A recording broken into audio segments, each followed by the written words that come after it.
Enfoque. Geopolítica, investigación, relaciones internacionales. Enfoque. Una mirada profunda y decolonial a los hechos más importantes de nuestra historia. Enfoque. Comunicación articulada para el buen vivir. Pueblos con memoria. La interacción entre el Foro BRICS y el Sur Global crece y comienza a delinear nuevos objetivos que fortalecen la cooperación en el ámbito de la economía, la política y la transformación de los foros multilaterales. Bienvenidos, bienvenidas. Esto es Enfoque con Alejandra Patrone y la producción de los pueblos y movimientos articulados en Avia Yala Soberana. En el programa de hoy pondremos nuestra mirada en la cumbre del grupo BRICS, que se celebra del 22 al 24 de octubre en la ciudad rusa de Kazán. Vamos a profundizar este tema junto a Víctor Heifetz. Él es director del Centro de Estudios Iberoamericanos de la Universidad Estatal de San Petersburgo. Vamos a hacer el contacto con Rusia. Víctor, ¿cómo estás? Bienvenido a Enfoque. Es un gusto recibirte. Muy bien, gracias a usted. Muy bien, muchas gracias. Bueno, ¿qué significa a nivel geopolítico, pero también geoeconómico, esta cumbre de los BRICS en Rusia? Me parece que esta cumbre tiene dos dimensiones. Una, precisamente mundial, demuestra que existe deseo de un gran segmento, una gran porción de países de tener otro orden mundial más multilateral, donde hay más representación de los países del sur global, lo que antes habíamos llamado países del tercer mundo. Y segunda dimensión, tal vez no es tan mundial, pero también importante. Ahí con la cumbre en Kazán, el presidente ruso, Vladimir Putin, demuestra que no es tan isolado como luego suelen decir algunos medios de comunicación, porque están representados unos 34, creo, países, los cuales 25 vinieron con los presidentes o primer ministros, o sea, los jefes de estados. Entonces, quiere decir que el sur global está tomando una postura más neutral hacia el conflicto entre las potencias mundiales y quiere demostrar que para el sur global es más importante formar algún mecanismo multilateral, tanto para la economía como para las relaciones internacionales en general. Ujú. Estamos en un momento histórico donde la unipolaridad se desquebraja, se está fortaleciendo, por otro lado, la multipolaridad. Y en ese sentido, quiero consultarte cómo impacta esta reconfiguración del orden mundial en la interacción entre los BRICS y el sur global que recién mencionabas. Yo no soy tan súper optimista sobre el ¿Mm? nacimiento de nuevo orden mundial. Sí, me parece que estamos viendo el declive del orden mundial existente, donde el orden mundial basado sobre todo en occidentecentrismo, si podríamos usar este término, donde el Fondo Monetario Internacional, el Banco Mundial, dominados por Estados Unidos y países de Europa Occidental, tenían, si no la última, pero una palabra muy decisiva. Y ahora estamos viendo un gran descontento de muchas naciones que dicen que quieren orden mundial más justo, donde haya más representación de sus intereses. Sobre todo los países de mediano tamaño y pequeño tamaño, pero también liderados por países muy grandes, y no es solamente Rusia, sino China, sino también India, Sudáfrica, Brasil, que están diciendo que ellos quieren también tener su lugar bajo el sol, porque eso no es solamente sobre entre las relaciones entre los BRICS y los países del llamado Occidente. Eso es también sobre la reforma de las Naciones Unidas, que muchos países quieren ampliar el Consejo de Seguridad, agregar más miembros permanentes que estén representando el tercer mundo, el sur global. Ujú. El grupo de los BRICS, vamos a contarles a los oyentes, repasando un poco, integrado por Brasil, Rusia, la India, China y Sudáfrica, se incorporó este año países como Egipto, Etiopía, Irán y Emiratos Árabes Unidos. Pero son más de 30 los países que quieren unirse a los BRICS. ¿Cómo analizás este crecimiento y el deseo de más países por formar parte de esta asociación? Mira, sí, efectivamente, en la cumbre de Johannesburgo en Sudáfrica fueron invitados otros países, como había dicho, Irán, eh, Emiratos Árabes Unidos, también Egipto, también Etiopía, Argentina, aunque Argentina finalmente, después de años de negociación con el ascenso al poder de Javier Milei, finalmente declinó la invitación, pero sí hay mínimo cuatro países de Latinoamérica, Cuba, Bolivia, Nicaragua, Venezuela, que han aplicado formalmente para ser miembros de los BRICS. También Colombia demostró su interés, aunque sin aplicar formalmente.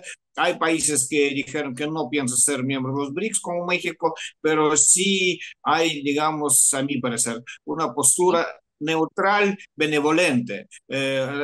No están en contra porque están más a favor que en contra, porque están viendo en los BRICS una nueva plataforma adicional para las razones monetarias, para enlaces comerciales, para el suministro de energía, para poder formar nuevas cadenas logísticas y más que todo en América Latina me parece que eso es muy importante desde hace décadas. Las naciones latinoamericanas desde hace tiempo estaban abogando y están abogando por multilateralismo en las relaciones internacionales, por evitar acciones unilaterales, por evitar naciones de potencias grandes que no toman en cuenta los intereses de otros países menos fuertes. Y en ese aspecto, el BRICS como un grupo, como un club, se percibe como una posibilidad de lograr este multilateralismo, aunque no quiere decir que todos los miembros del BRICS necesariamente compartan este criterio. Ujú. El PBI combinado de las actuales naciones BRICS supera los 60 billones de dólares, muy por delante del G7. A esto se suma, además, hay cifras increíbles, ¿no? Se prevé una tasa media de crecimiento a finales de este año superior al 4%. ¿Qué podemos esperar del futuro de este grupo y su impacto mundial, teniendo además estas cifras? Mira, hay cifras muy favorables para los BRICS, como las que había dicho. También podemos agregar que son 45% de la población mundial, también más de 40% de suministro de petróleo crudo. También hay otras cifras no tan esperanzadoras, como por ejemplo, los países de los BRICS son 25% de exportación mundial, es mucho, una cuarta parte de toda la exportación mundial. Pero si vemos el intercambio de los países, los BRICS, entre ellos mismos, van a ser 4% de intercambio mundial. O sea, todavía están delante un gran camino, un largo camino para alcanzar el comercio realmente bilateral. Tienen reservas muy grandes de recursos naturales, sobre todo el petróleo, de gas, de litio, pero todavía están delante un camino para lograr hacer estas cadenas de suministro. Tienen una gran ciudad en términos del Producto Interno Bruto, incluso Producto Interno Bruto con capacidad consumidora, pero todavía están algo retrasados, menos China, en asuntos de tecnologías innovadoras. Todavía tienen que desarrollar más tecnologías innovadoras. O sea, los BRICS son las Ujú. posibilidades muy grandes, inmensas realmente. Al mismo tiempo, los BRICS están enfrentando varios desafíos y si logra responder de manera adecuada a estos desafíos, los BRICS tienen, como usted había dicho, capacidad de convertirse en un centro de poder económico, de un centro de poder financiero, en un centro de poder político muy grande, pero eso tomará mínimo varios años, si no décadas. Ujú. Mm. Hay un trabajo constante. ¿Cuáles consideras que son los principales desafíos, por lo menos los primeros que deben atenderse en el marco de los BRICS? Yo creo que los BRICS, sobre todo, tienen que aumentar el volumen de intercambio para convertirse de un club de los países descontentos en un club de países conectados realmente entre sí económicamente. Segundo desafío muy importante, quieren una independencia, tienen que lograr una independencia tecnológica, o sea, deben de dejar de comprar gran parte de cosas tecnológicas en los países desarrollados, tienen que tener sus propias tecnologías y no solo un país, sino la mayoría de ellos. Tercer desafío, ellos quieren lograr una desdolarización del comercio para no depender tanto de lo que dicen en Washington, pero para eso no es suficiente decir que queremos deshacernos del dólar. Tienen que tener más comercio, tienen que armonizar su propia legislación en el área de criptomonedas, porque tienen legislación muy diferente y en algunos de los países, los BRICS, criptomonedas están funcionando de manera medio semi-legal y tienen que, primero, antes de moneda común, lograr una plataforma de transacciones para no tener que usar tanto la plataforma de transacciones SWIFT. Eso sí lo veo posible, formar una plataforma de transacciones. No será dentro de un mes, o de varios, pero sí es viable esta opción. La opción de formar una moneda única no la veo viable dentro de próximos años, tomará muchos años y realmente para lograr una moneda única primero tienen que aumentar el intercambio comercial entre los países de los BRICS. Y por fin tienen que demostrar que son un grupo capaz de ayudar en resolver conflictos regionales en varias partes del mundo. No se trata de convertirse en un bloque militar y político alternativo a la OTAN. De hecho, Ajá. los países desde el principio han dejado de entender que no piensan de formar una coalición militar, no son aliados militares, pero tienen que convertirse en un mediador, en uno de los mediadores que funcione sobre todo con dentro y con la autorización de la ONU, pero para recibir esta autorización de la ONU tienen que demostrar que sí lo pueden hacer, que sí son capaces de ayudar a resolver algunos conflictos. Eso Ujú. sí es un desafío grande, pero si lo Sí. logran enfrentar de manera adecuada, van a aumentar su atracción para otros países del mundo. Ujú. Víctor, ¿consideras que el sur global puede fortalecerse a través de los BRICS? ¿Es una buena herramienta para el sur global? Como una de las herramientas. Ajá. Me parece que hay que tomar en cuenta que no se trata de lograr una dicotomía o Ajá. los BRICS o los países del occidente. Ni para India ni para Brasil no se trata de un dilema de escoger entre Occidente y los BRICS. Se trata de formar una herramienta, una plataforma adicional para aumentar las capacidades del sur global, para aumentar sus capacidades de recibir préstamos sin condiciones políticas para lograr resolver problemas del endeudamiento, un problema que existe ya desde más de medio siglo en América Latina y es un problema muy grave, para lograr resolver problemas de migración Ujú. y problemas de tráfico ilegal de personas para lograr combatir el problema de escasez de alimentos y la pobreza. Todos estos problemas, desafortunadamente, en la mayoría de los casos, no tienen solución dentro de un solo país, dentro de la misión nacional. Requieren esfuerzo internacional o por lo menos regional. En ese aspecto, me parece que los BRICS pueden ser una nueva herramienta adicional. Pero otra vez quisiera enfatizar, no Sí. puede ser la única herramienta, debe ser algo que se agrega. La tarea es multiplicar los panes, no escoger uno que les guste más. Está claro. Víctor, ¿y qué puede aportar Rusia en estos momentos que está ejerciendo además la ciencia pro tempore de este grupo? Bueno, Rusia es un país que tiene muchas tecnologías avanzadas, todavía también tiene delante de sí un camino muy largo para renovar muchas de esas tecnologías, pero en general sí tiene una gran historia de tecnología todavía soviética.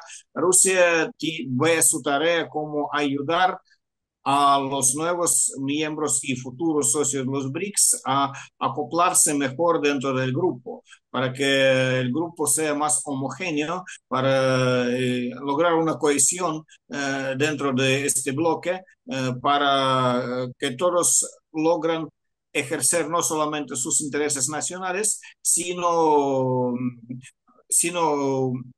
juntos Sí. lograr implementar intereses de los demás. Ujú. Víctor, mencionabas al comienzo de la entrevista eh, lo que sucede con los BRICS y América Latina, ¿no? Y lo que pasó con Argentina bajo la presidencia de Javier Milei, que declinó ingresar al grupo BRICS. Sin embargo, países como Venezuela, Colombia, Bolivia, entre otros, están manifestando su intención de participar. ¿Cómo ves estas posibilidades? ¿Hay alguna más cercana que otra que se pueda concretar en un corto plazo? Si no hay, si no habrá una sorpresa del último momento, creo que no veremos en la cumbre de los BRICS el aumento de la cantidad de los miembros permanentes del grupo. Si no habrá Bien. sorpresa al último momento, como la hubo en Johannesburgo, donde apareció Etiopía, que nadie pensaba que iban a invitar a Etiopía. Los BRICS quieren primero formar un grupo más coordinado y solamente después moverse para adelante. Pero apareció un nuevo término, el socio de los BRICS, o sea, un país que esté más cercano que el demás mundo a los BRICS, que participa en las reuniones y las cumbres, pero todavía no vota. Podríamos también llamarlo como un miembro asociado, pero en los BRICS prefieren usar el término socio. Y aquí es muy importante no engañar las esperanzas de unos para invitar a los demás. Por ejemplo, hemos visto que Algeria estaba esperando mucho que la iban a invitar en Sudáfrica, no la invitaron, aunque sí invitaron a Egipto y Etiopía, y ahora Algeria retiró su aplicación para ser parte de los BRICS, porque Argentina quería mucho ser parte de los BRICS, pero así salió que la invitaron al mismo momento que Irán, y Ujú. Argentina tiene un largo historial de relaciones complicadas con Irán, sobre todo por el atentado de 94 en Buenos Aires, así que era muy poco probable que Argentina iba a entrar al mismo tiempo que Irán.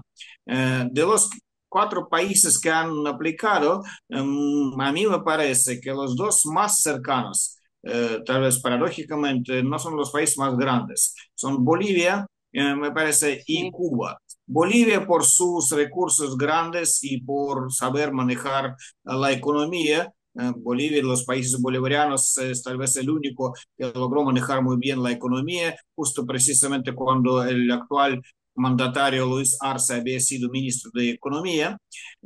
Y Cuba sí tiene muchos y graves problemas económicos, pero Cuba tiene mucho prestigio entre los países del tercer mundo, entre el sur global, por la ayuda médica y de alfabetización que habían prestado las autoridades cubanas a los países durante décadas. Entonces, desde el punto de vista de ampliar el sur global, Bolivia y Cuba, a mi parecer, tienen más posibilidades de convertirse en los socios de los BRICS que Nicaragua y Venezuela. Venezuela es un país grande y con muchos recursos, pero está Ujú. devastada por una crisis sistémica.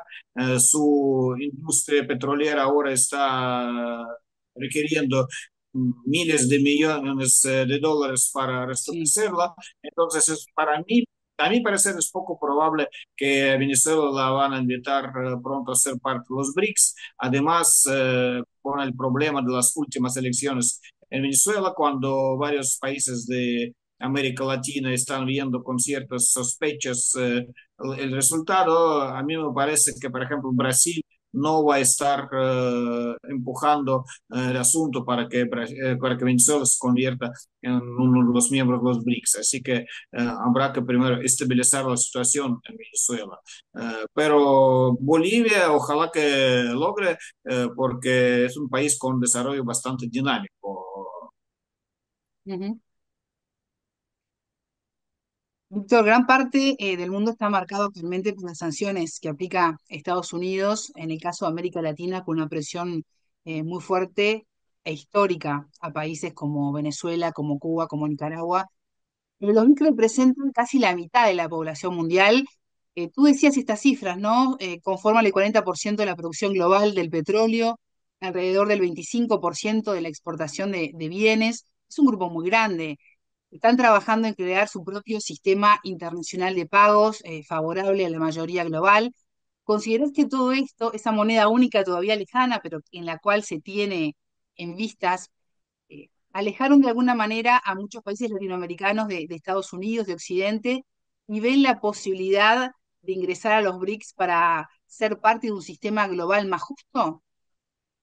Bueno, me parece que países de América Latina eh, habían y siguen estando diversificando su política exterior y su política económica exterior desde hace décadas, todavía antes de que había surgido el grupo de los BRICS. O sea, es un vector del desarrollo para muchos países de América Latina, y BRICS solamente está confirmando que sí existen posibilidades aparte de los Estados Unidos, y por eso también China había venido a América Latina y hoy día es un socio número uno, en algunos casos socio número dos de más de la mitad de las naciones latinoamericanas, y también India tiene una presencia muy fuerte, la Unión Europea. China todavía está creciendo, Estados Unidos van bajando su influencia. Va a ser un camino muy largo, no Ujú. va a cambiarse ni en 5 años, pero el vector me parece está marcado de manera muy clara, que los países de América Latina ya han abogado y han, entre comillas, votado por ser parte del mundo multilateral donde no existe dominio de un solo país, de una sola potencia. Por cierto, eso no refiere solamente a Estados Unidos. Tampoco van a querer que sea China, por ejemplo. Quieren que sea un mundo multilateral. Y los BRICS es un camino para lograr el mundo multilateral y no al dominio de tal o cual potencia global. Víctor Heifetz, director del Centro de Estudios Iberoamericanos de la Universidad Estatal de San Petersburgo. Muchas gracias por estos minutos con enfoque. Gracias a usted por la invitación. A ustedes les decimos que pueden volver a escuchar esta entrevista en www.radiovictoriagt.com. Ya se viene la frase del día. Tengan todos ustedes una excelente jornada y buena vida para todos.